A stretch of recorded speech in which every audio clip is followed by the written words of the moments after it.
Ulet të numri i viktimave të trafikimit me njerëz në Maqedoni. Vitin e kaluar ka pasur 11 persona, kryesisht fëmijë dhe të rinj nga mosha 10 deri në 22 vjet, që vijnë nga familje të varfra. Fëmijë pa përkujdesje prindrore dhe të rinj nga viset rurale, shpesh nga pjesët lindore dhe qendrore të Maqedonisë. Këtë e tregojnë të dhënat nga studimi për trafikimin me njerëz që u promovuan nga Ministria e Punës dhe Politikës Sociale dhe nga Agjencia Gjermane për Ndihmë Ndërkombëtare.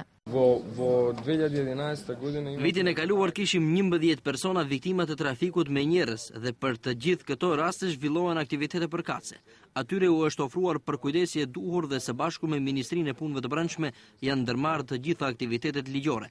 Më duhet të them se krahasuar me vite tjera, numri shënon rënje dhe unë pres që në periudhën e ardhshme, numri i viktimave të trafikimit me njerëz të zvogëlohet edhe më shumë.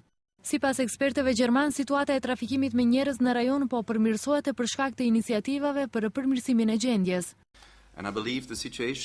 Mund të them se gjendja kohëve të fundit dukshëm është përmirësuar. Numri i rasteve është zvogëluar. Në këtë ndikon numri i madh i strategjive të përgatitura, trajnimet e zhvilluara dhe iniciativat e ndryshme kundër trafikimit me njerëz.